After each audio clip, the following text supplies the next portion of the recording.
Welcome to the show, everyone. Well, there are three major news events that could have dramatic effects on Polkadex in the future of cryptocurrency. There's Polkadot Decoded this week, final Testnet, which is coming, and then, of course, Mainnet. Now, don't worry if you don't know what any of these are. We're going to be talking about all of that. We're going to deep dive these topics today. But if you do know what these are, great. You're one step ahead of some of our audience. That's okay. We're going to deep dive a lot of that and so much more, and we thought it made perfect sense to invite the executive director of Polkadex on the show right now to answer everything Polkadex related, Polkadot, and just the broader cryptocurrency ecosystem right now on the show. And that's Vivek Prasannan, who is welcoming into the show. Vivek, great to have you here on Morning Invest. Thanks for having me, Clayton. Nice to be here. My pleasure. My pleasure. You guys have been super busy. It's a very busy week for you. So thank you for taking the time out of your schedule to speak with us. Really appreciate that. Now, our audience is made up of a lot of experienced traders, people who would like to make money off of cryptocurrency, people who are also deeply passionate about how this ecosystem affects the future of currency and monetary policy around the world. And then there are those who literally have no idea what we're talking about. And so what I want to do is kind of help navigate that for both of our audiences today who are watching. So right now, tell us about Polkadex. What is Polkadex? And more broadly, then, of course, what is Polkadot? Why do those two work hand in hand? Can you give us a sense of this so we can dive a little deeper? Yeah, of course. Yeah. So anyway, first of all, thanks for having me, and can you give me an opportunity to explain what Polkadex is? And so essentially, Polkadex is a cryptocurrency exchange for any layman out there who's new to crypto. It's a cryptocurrency exchange. But at the same time, behind the scenes, it functions differently, where you hold custody of your funds. You basically do not surrender your private keys to a centralized operator, and you're able to trade, with all the security that comes with the decentralized environment behind it, which means you're essentially trading peer-to-peer. Your funds are getting transferred from your wallet to the buyer's wallet or seller's wallet, instead of going into the centralized operator. So that's the basic difference between a centralized exchange and a decentralized exchange. And why we're building on Polkadot is because the core functionalities that we're trying to bring in is available in the framework that Polkadot functions. It's called Substrate. And we were able to achieve the goals that we had in mind using this programmable interface that's Substrate. When we talk about the larger, like I said, people watching my show some have made money on cryptocurrency, some have invested in Polkadex, and for full transparency, I'm a huge believer in Polkadex. That's one of the reasons I've wanted to have you on the show. My audience knows I've been bullish on what you guys have been doing for months on my show. So, there are people that just want to make money on cryptocurrency and understand that piece of it, but there's also the other side, which is the future of currency, the future of monetary policy, helping people who are unbanked in regions around the world who otherwise wouldn't have access to get a leg up. Where does Polkadex fit into all of that? Yeah, exactly. So that is why Polkadex is slightly different from other decentralized exchanges, in the sense that we are having a broader vision of bridging the regular financial market with crypto, right? At the same time, provided the kind of security it needs to buy and hold crypto. So right now, if you go to a regular user of any financial products to get into crypto, he has to essentially trust a bigger exchange or a centralized exchange, and it is inherently very insecure. Basically, if anything goes down with the exchange, your funds are at risk. So you should be, taking control of the funds after you buy it from these exchanges. So it's exactly why we wanted to, make this exchange have an interface with the traditional finance by having Fiat bridges with, institutional markets, institutional money, which will actually help people to get onboarded to the, to hold custody of crypto assets. So, and also it is a matter of a feeling of having peer-to-peer transaction where you are not relinquishing control of your asset to a centralized party.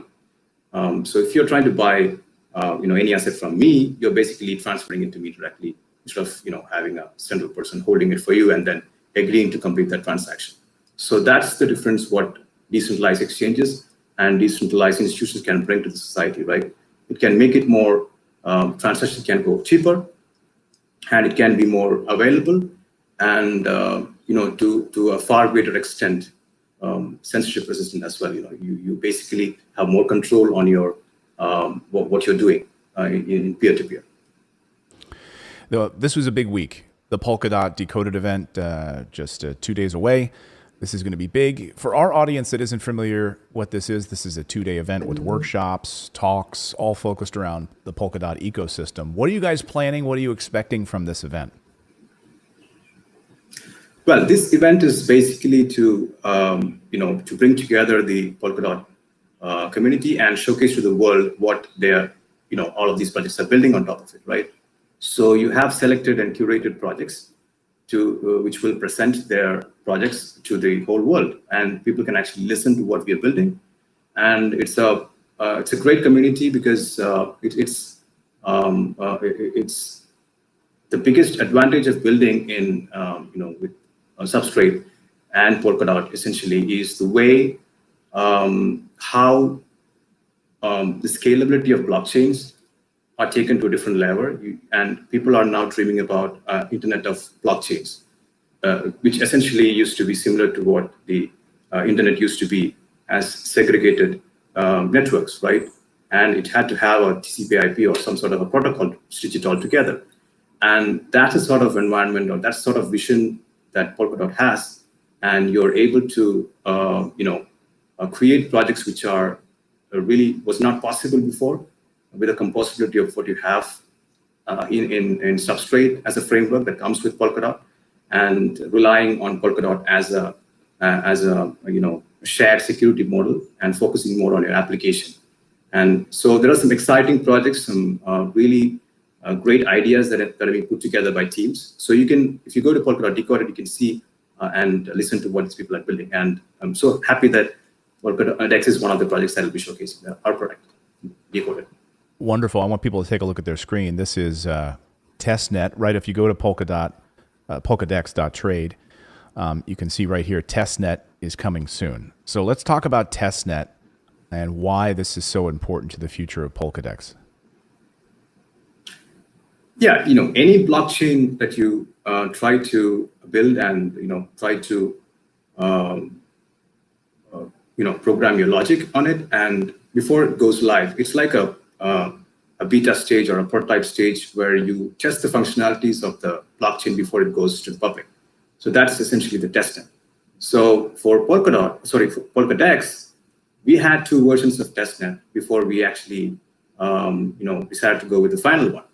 The first 2 of them, if you go to the recent Medium article that we have published, you can clearly see what was achieved in those testnets, and also see a snapshot or a video of this testnet on our YouTube channel, where you can take a look at and see how the Substrate runtime was utilized for performing on-chain trade settlement. And all of the benchmark results that we received from the testnet version 1 and testnet version 2 was utilized for creating the present architecture we have with the trusted enclaves. It's probably a little bit too technical for someone who is new to crypto, but what we're essentially trying to do is to secure your transactions, without having a central party to control your funds. So your funds remain with you, and at the same time, you have the convenience of using mobile or desktop or different channels to interact with this platform.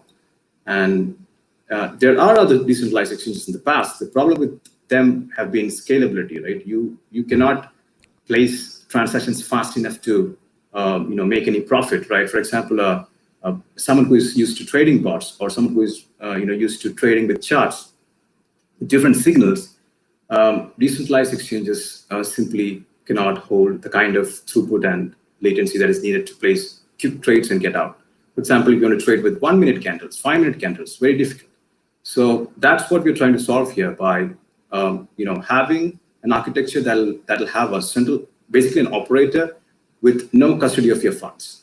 So he'll simply facilitate the trade, and even if the operator goes away, or if the person who is, he's hacked or any security compromise happens, your funds are completely safe. You can withdraw it, and there are certain programmed mechanisms that we are trying to build into it, which will help you to recover the funds in a matter of, 12 seconds. Wow. It's self-healing kind of network. Yeah, it takes care of itself. Wow. When we look at, and I'm going to pull this up here on the screen here, a friend of mine sent me this morning, which is the difference is you're comparing Polkadex to the top 5 decentralized exchanges. And this is pretty amazing. So if you have Polkadex here at the top, you have and you compare these across like to Uniswap, SushiSwap, et cetera, 1inch, PancakeSwap, Bancor. I mean, this looks accurate to you, right? Feeless transactions. Why is that important? Feeless transactions is very important because right now, anybody who trades in Uniswap or any other swap mechanism that we have today in a decentralized network, right? I'm not calling out other networks which are sort of centralized. You can have, very few validators and create a network and call it decentralized, but it is not. So if you want a truly decentralized network to handle feeless transactions, Polkadot as a shared security model can actually allow the parachains or chains that are actually getting connected to it offer this as a solution to the problem that we have in Uniswap today, right? So feeless swap means you can basically go ahead and swap without any network fees. Like you're paying $100 for a swap, it's zero. Yeah. If you hold a specific number of tokens, it's free for you. Let's talk about the order book. When you compare, just a few of these exchanges have order book. I mean, SushiSwap, but no one else has an order book. You guys do. Why is an order book important? Order book is very important for a traditional trader, right? Someone who's really used to trading. He is more into, he wants to make profit when the market moves, right? He wants to take his position and quickly get in and get out. So that's not really possible with swaps. You can have things like slippage and impermanent loss and a lot of things. So order book solves all these problems. And order book has been the traditional way to trade, right? And the swap mechanisms that we have today are kind of a compromise we have made to have these systems in place in a decentralized, environment. So our goal has been always to, push that limit and see how we can actually make it more, make an order book possible. At the same time, make it non-custodial, so that people have the same kind of security at the same time able to place trades with charts. I mean, I don't know if you've tried to trade in any of the exchanges, but I've been a casual trader, so we know that the kind of thing that you could do with the order book exchange is very different to what you can actually do with the swap mechanism. Right. And one of the areas you guys stand out in as well is fiat on-ramping. One of the big, trying to get actual fiat into these environments is frustrating. I get emails from my viewers all the time, like, how do I do this? How do I get? And so that's a big piece of what you guys are able to do as well, fiat on-ramping. Can you talk about that? Yeah, fiat on-ramping is synonymous with what we spoke about in the beginning, about having the people who are not very well versed with crypto to come and start using it. At the same time, not having any of these risks of using a random centralized exchange and then trusting that centralized exchange to hold your funds. Because most of these people who are new to crypto, they don't really go ahead and buy a hardware wallet or anything like that when they start doing stuff, right? They just buy and just leave it on the exchange. And many people are even still comfortable leaving it on centralized exchanges. I mean, you can talk the n number of exchanges that you have in market today, so many of them, right? So it's kind of insecure to leave crypto assets because it's highly regulated in many of the areas. And if you lose your funds if the exchange goes bust or any kind of security compromise happens, and with the best of intentions, they may be doing it well, but whenever you have a honeypot situation, hackers will obviously attempt to hack it. And you are actually putting your funds at risk. So this is an opportunity where, for the first time, we wanted to bridge it to a regular banking channel and see that part of the exchange as regulated and have these funds come in. And probably that is the only area that needs to be probably centralized, because it is actually interacting with the centralized institution. But once the asset comes inside Polkadex, then it is like, again, peer-to-peer. You don't have to worry about your funds. You can maybe directly have it in your wallet. It just gets deposited into your wallet. And if you have a hardware wallet, it just goes directly into your address. Nice. So it's secure. You don't have to move it anywhere. Alex Becker, and I agree with him this week. I don't know if you saw his tweets, YouTuber, and he said, DOT looks to be beginning its pump. Polkadex is undervalued. He's tweeted multiple times. He said it's one of the most undervalued right now, along with other projects in the DOT ecosystem. Do you think Polkadex is wildly undervalued? I'm not really, I do not want any speculation to the token price, because it comes with a lot of, I would leave that to the market. I don't really want to comment so no, on the price. You're not going to give me price targets? No price targets today? We don't have it at all, because we know clearly that Polkadex token has its own utility and its own reasonably well predicted velocity, how it's going to function when the network operates, right? But it would be quite speculative if I put a price on it, right? I think the market will decide by itself. Doesn't matter. Well, we'll get to Mainnet in a second, but I want to talk about, you guys did an AMA recently where tokenomics really came up. That was a big question. First of all, what is tokenomics? And then we'll get into why were there so many questions around tokenomics? Yeah, people who are mostly into retail trading and speculation, right? They wanted to know whether the token itself is scarce, whether it will be, there will be a big, availability of token, or somebody will dump it, or they want to know where the tokens are, right? Since it's a blockchain, you can basically go and see who holds these tokens, right, and how it is distributed, and you cannot hide that. So that's the transparency that comes with blockchain tokens. So they want to know who is holding it, and if there is a big whale or someone who is able to influence the network, right? If one person is able to influence the network, that is an inherent risk to the project, right? So they want to know whether it is sufficiently decentralized. They want to know where the money is going, and they want to know for what purpose it was raised, how much was raised, and how much is in the treasury, and how much of influence the governance will have on the future role of the project. So they want to know how much money the treasury holds. So all of these things are very important for not only an investor, but for anyone who's participating in a blockchain network. So it should be very clear. And that's why, initially there was a lot of confusion, even though we had an outline in the website. We had to create another Medium article and, maybe make it a bit more descriptive. So what were some of the things that you needed to make a little bit more descriptive? And I have here on your Medium post, 9% of the founders in the team. You have a 7% seed round. What were some of the things you felt needed more clarification? I think the people wanted to know more on the vesting schedule and how it exactly functions.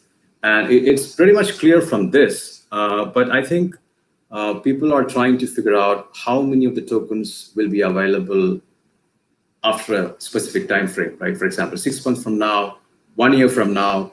It's easy to calculate based on the, if you do some math, you can easily get the numbers from this, whatever we have in the document. Right. But that's probably what people are, because some people are confused whether all of the 20 million will be available initially, but it's not, it's hardly like 50% is going to be, because the rest of them is locked.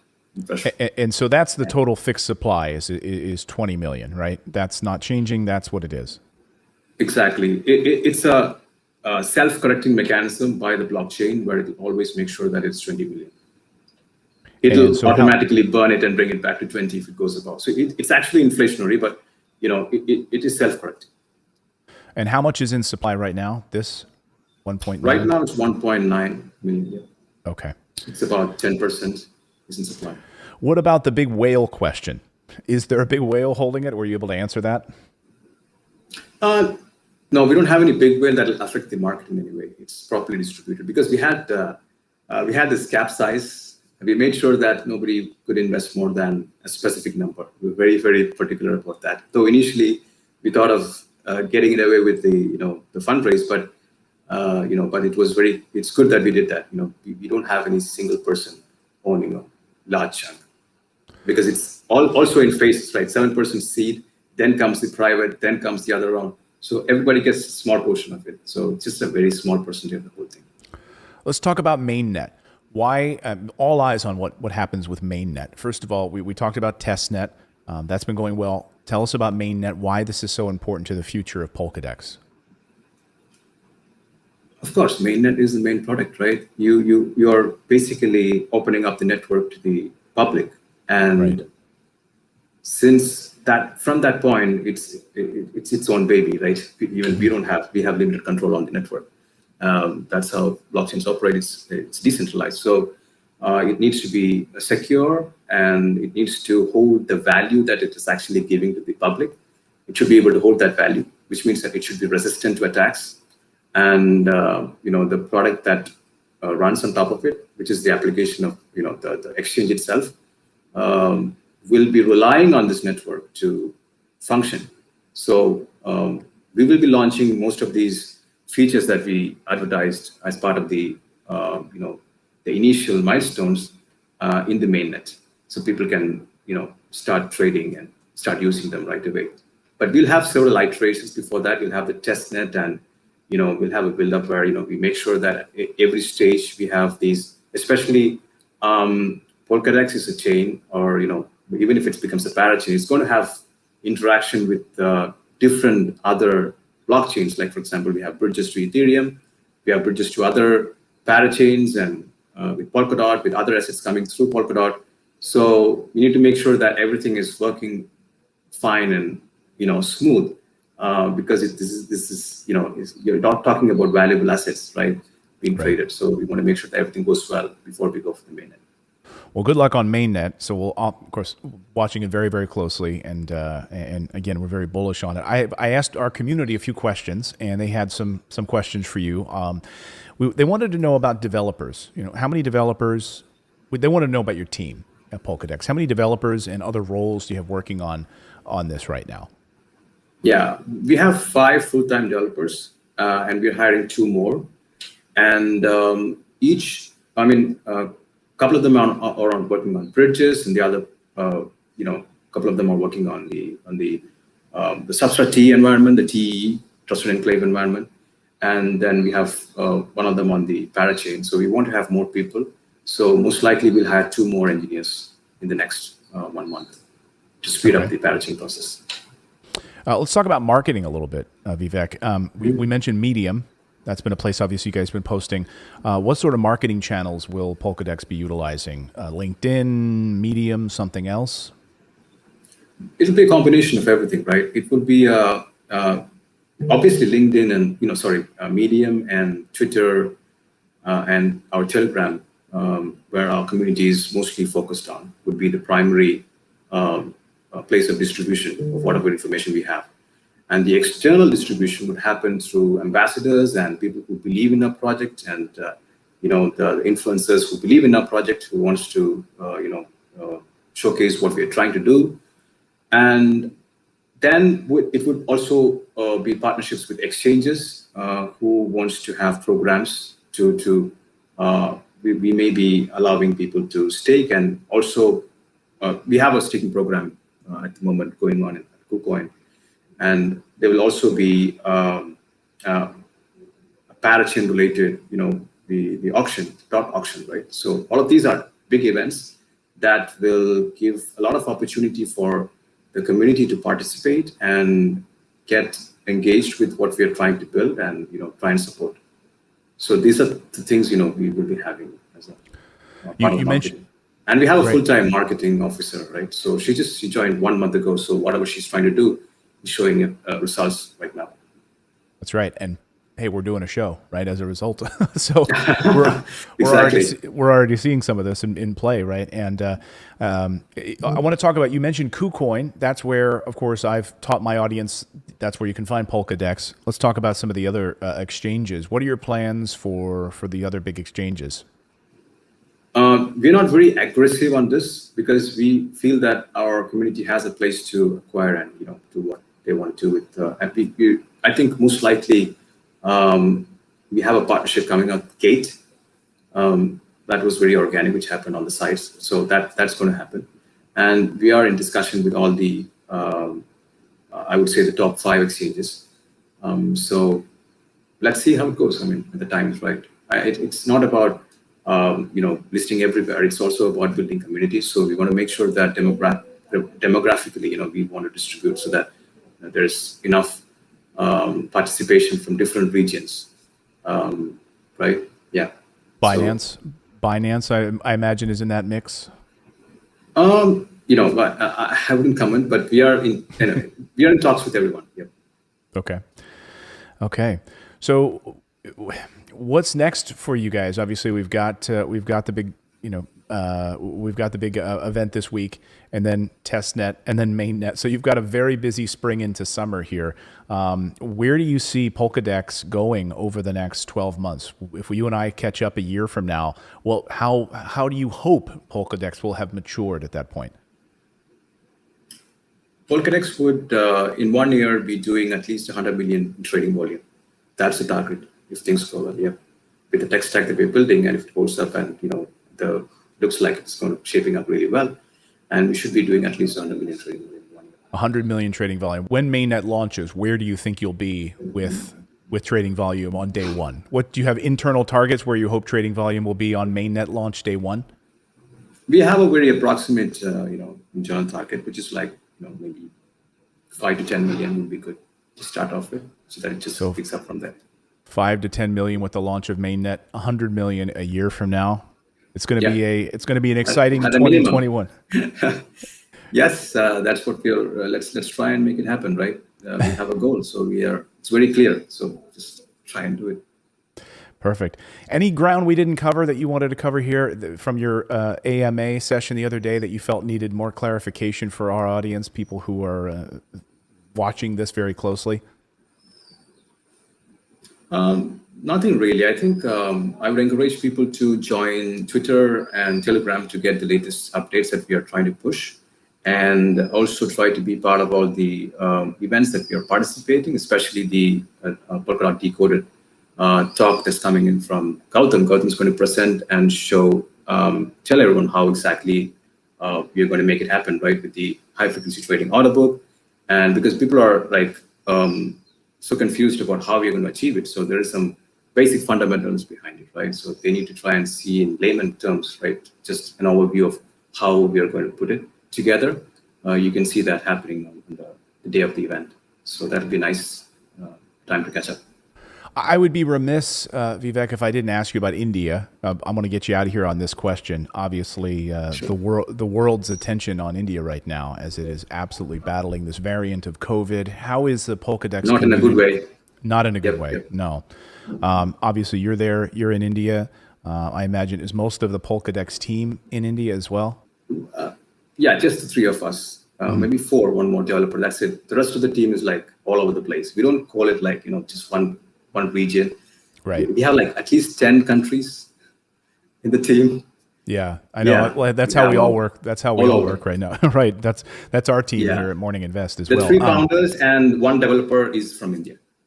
So how is your community there at Polkadex working to try to help? I know there's been some things that you guys have been doing to try to help the situation. Many ways, actually. As part of the the recent fundraise, we tried to give whatever we could, because it's not a big amount, but from our side, we tried to donate a small amount to the community.